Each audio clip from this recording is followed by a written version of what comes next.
Paige and I are here to teach you about introductory elements in sentences and how commas relate to them. Paige, how should we define what an introductory element is? So it's pretty much something that happens at the beginning of a sentence. It can be like a dependent clause or an adverb, but as we will see soon, it is something that is separated off with, of course, a comma. Because that's what commas do. They are separators.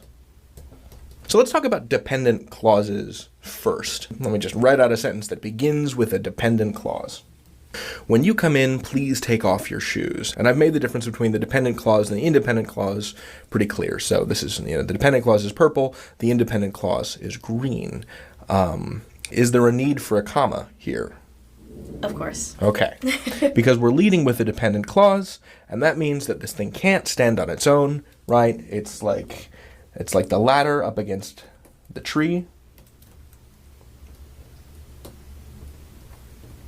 Because an independent clause in green can stand on its own, a dependent clause cannot. So we need to differentiate it from the rest of the sentence by putting the comma there. So this is a dependent clause, and this is an independent clause.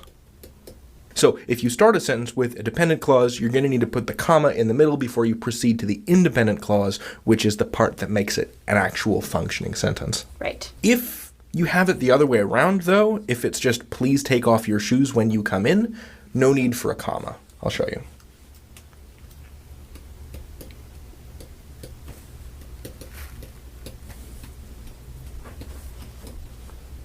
So I'm not sure why this is. I think it may just sort of be a style relic. I'm not entirely certain. I mean, if you go back in American history and you look at like the Federalist Papers and you look at the way that people used commas in the 18th century, it doesn't make a whole lot of sense relative to how we use commas today. So a lot of this is cultural. But I can tell you that when an independent clause comes before a dependent clause, you don't use a comma.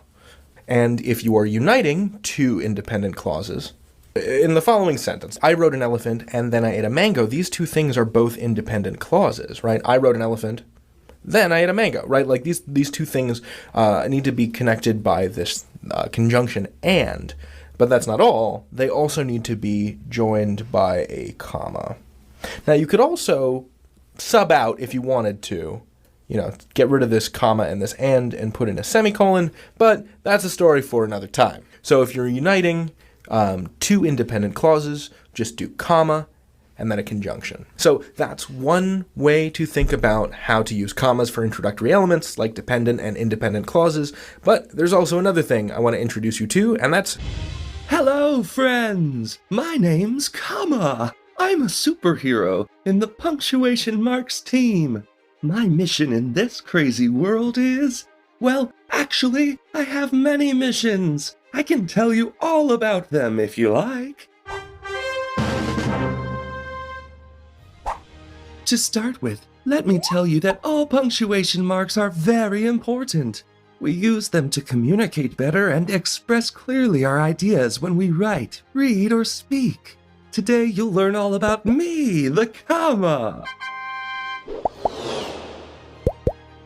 We use commas to indicate a pause in speech.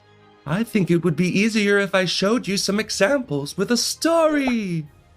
After a long day stealing around the city, the thieves were hungry, so they decided to order some takeout food for dinner. Don't confuse the full stop with the comma. The pause the comma marks is a bit shorter, and the initial of the word that follows a comma is not capitalized.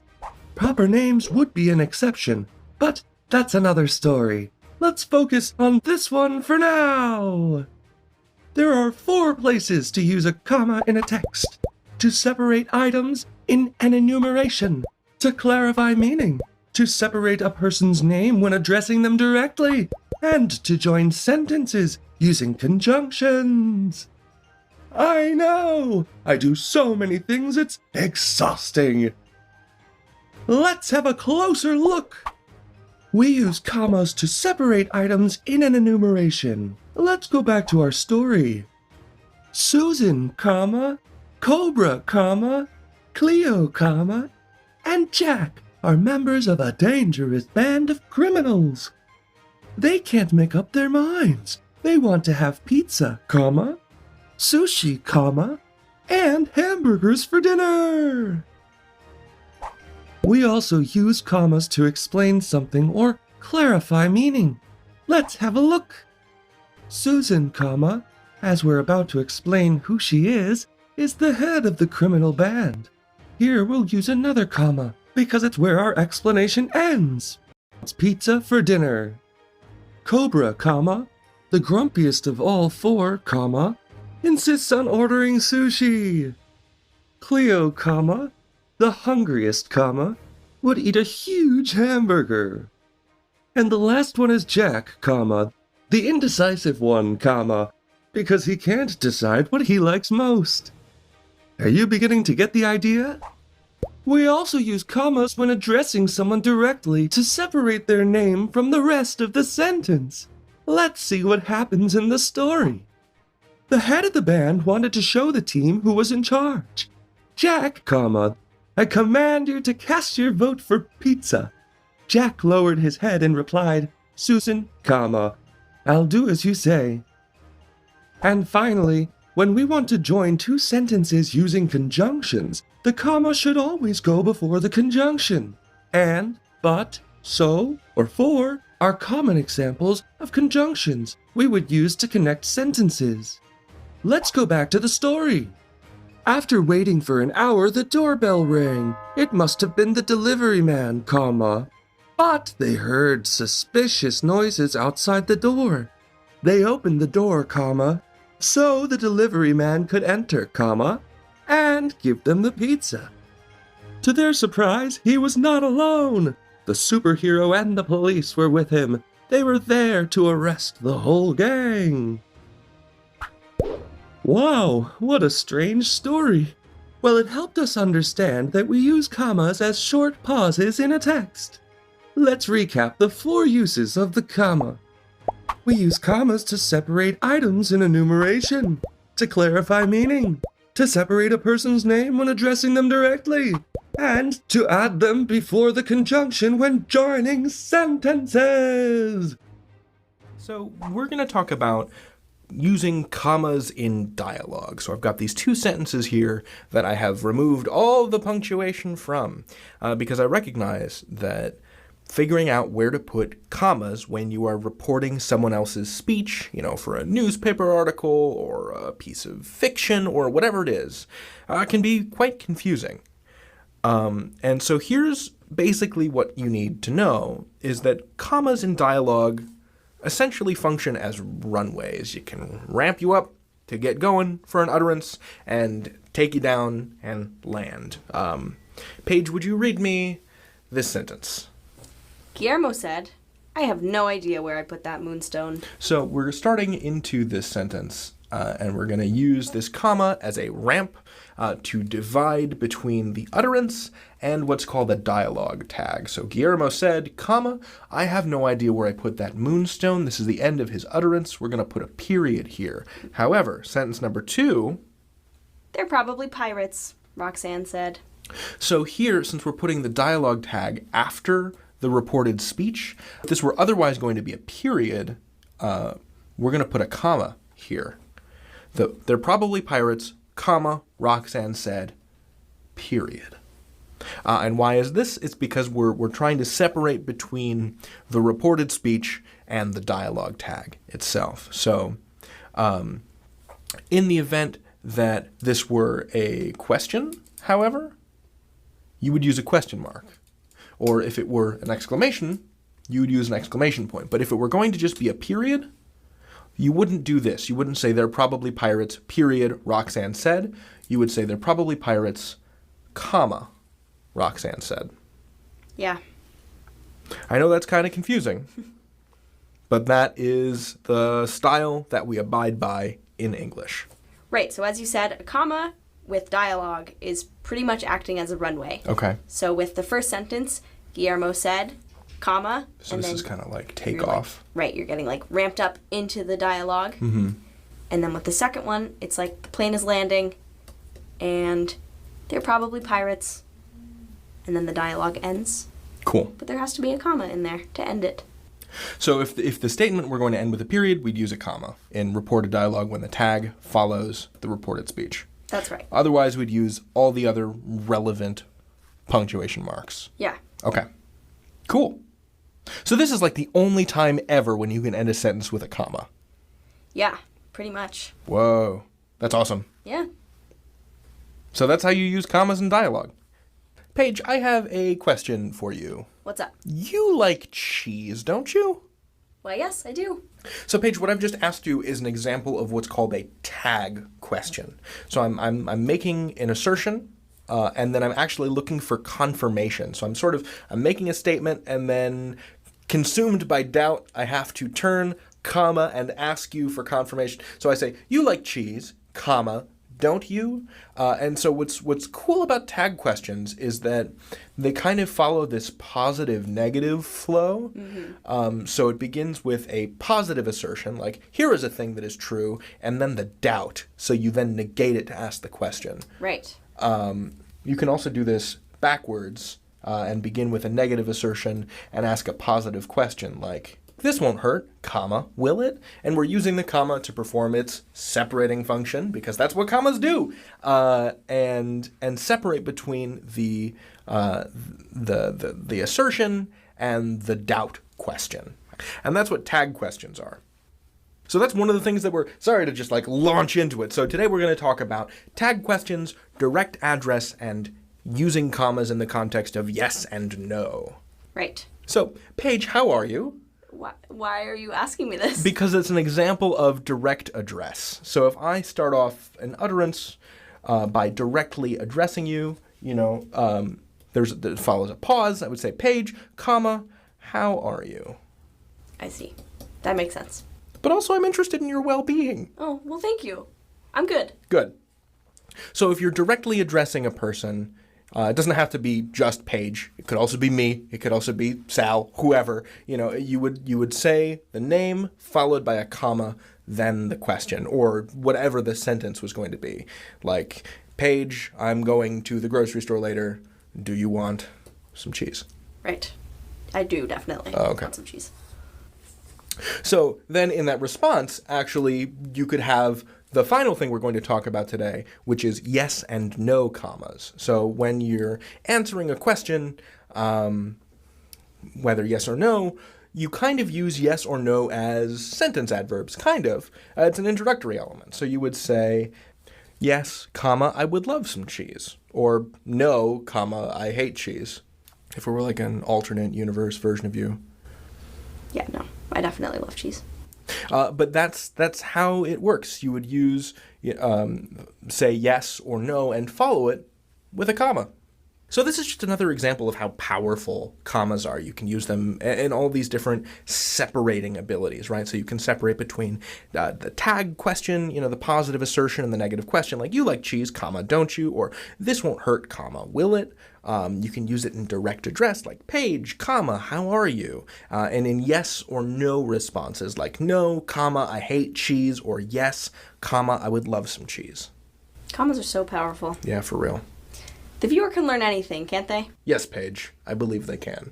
Hello, I'm Ollie. Welcome to Oxford Online English. In this lesson, you can learn about using commas.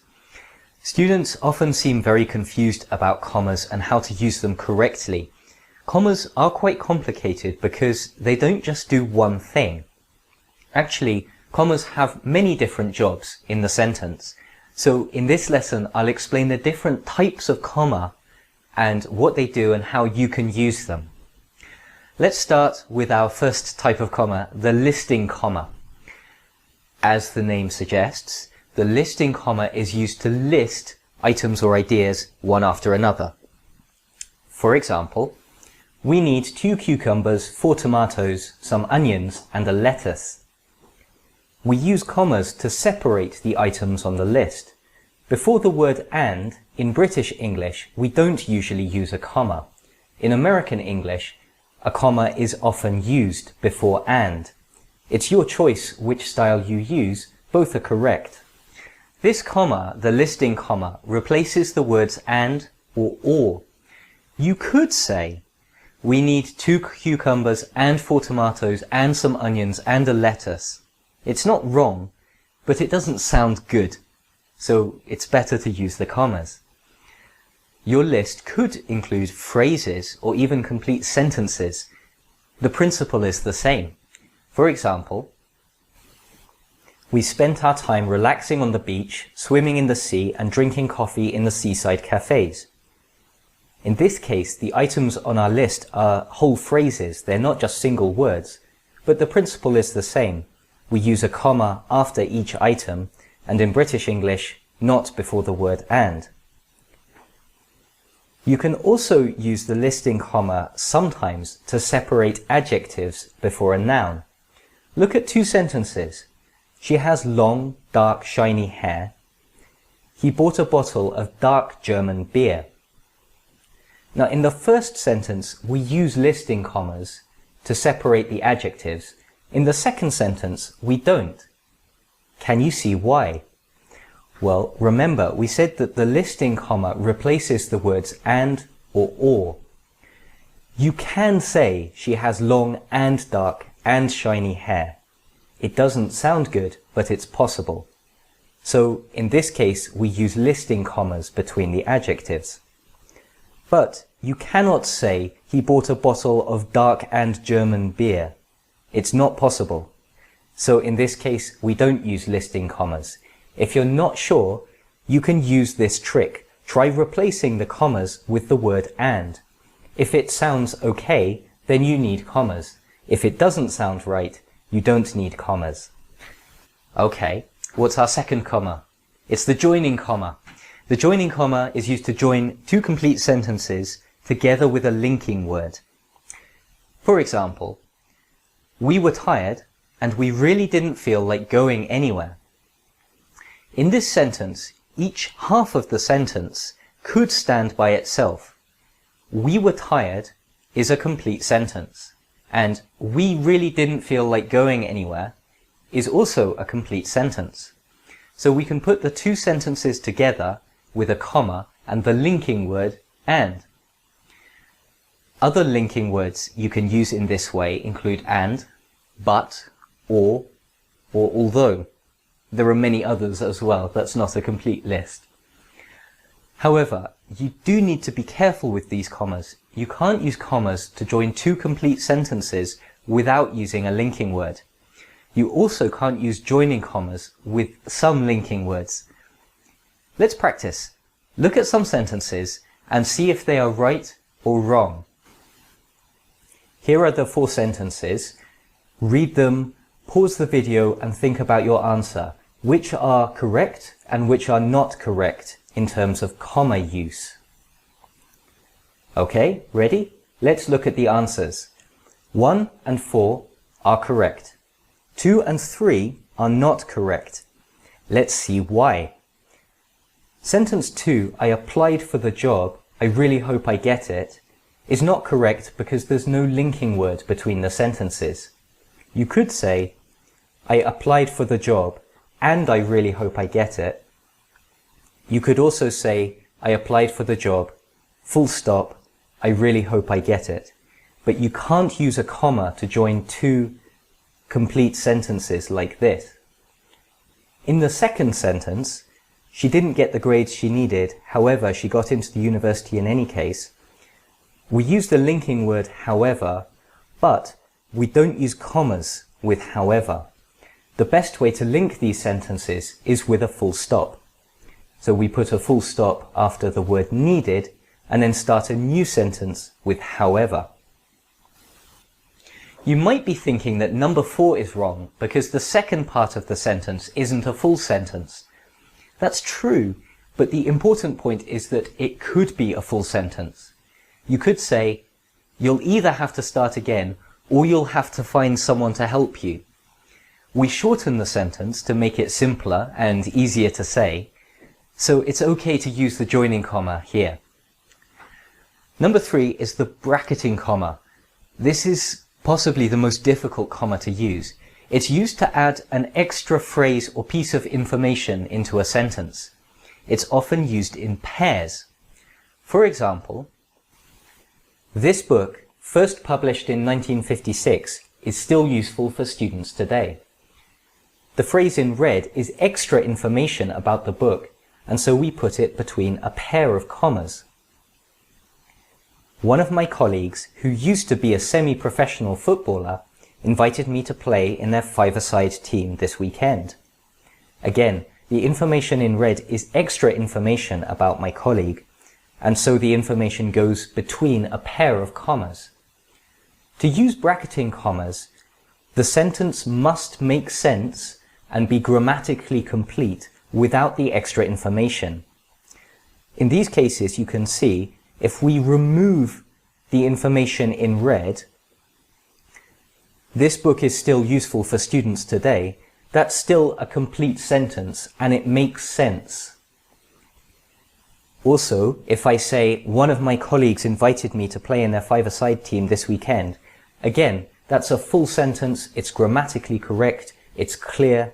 We don't need the information between the bracketing commas for the sentence to make sense. In both cases, the sentence is complete and the meaning is clear without the extra information. This makes it easy to see if your commas are correct or not.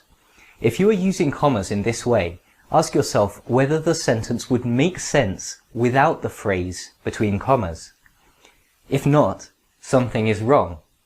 For example, he was a strict and sometimes cruel leader who was feared by his staff.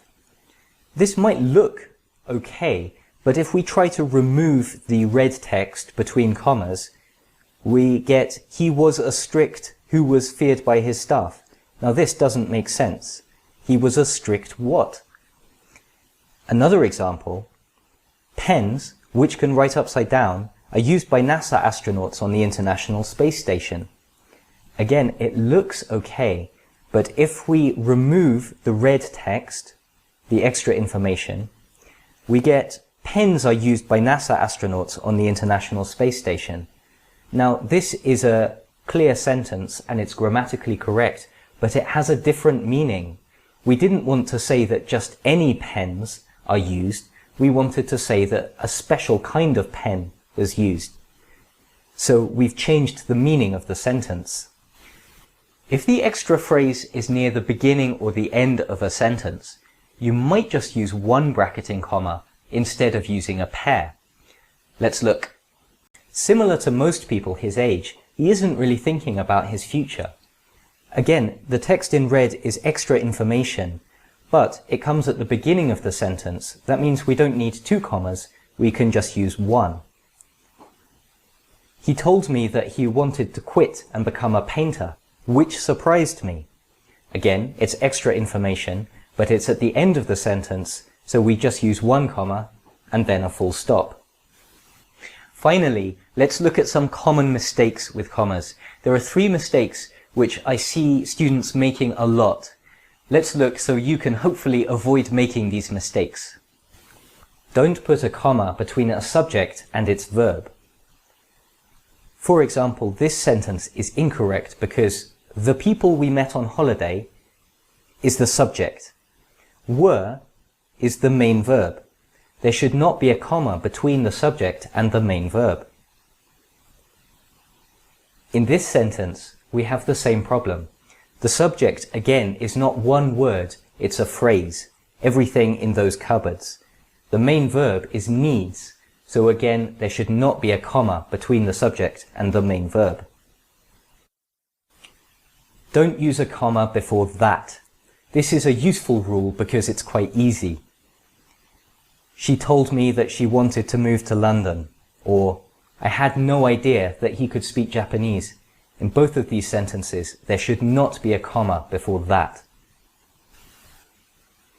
Don't use a comma to join 2 sentences if you don't use a linking word. In this case, both parts of the sentence before and after the comma could be full sentences by themselves. So in this case, you either need to use a linking word like and or but or something like that, or you need to use a full stop after year. You can't use a comma like this. Here we have the same problem. We have two ideas. Each idea could be a sentence by itself, and there's no linking word. So we can't use a comma again to join two complete sentences like this without a linking word. So Paige, what is a sentence adverb? How does it work? So we've been talking about, starting sentences with clauses, but that doesn't always have to be the case. You can start a sentence with an adverb. Like, let's say, initially, I was afraid. So what is initially doing in this sentence here, in this expression? Basically, it's modifying, like, the whole rest of the sentence. It's modifying the I was afraid. So we're going to put a comma here to separate it from the rest of that expression. That's why we call it a sentence adverb. Because this is not the same as saying I was initially afraid. This is kind of, like you said, modifying the entire expression. Let's look at another example. Basically, you're the greatest. Oh, thanks, Paige. So we've got this word basically, and basically is modifying the entire expression. It's kind of qualifying the whole thing. Right. So we're going to put a comma between this sentence adverb and the sentence itself. Exactly. Cool. So initially, Paige, this seemed pretty complicated to me. Right. But basically, I think we got it down. All right. We think that essentially you can learn anything.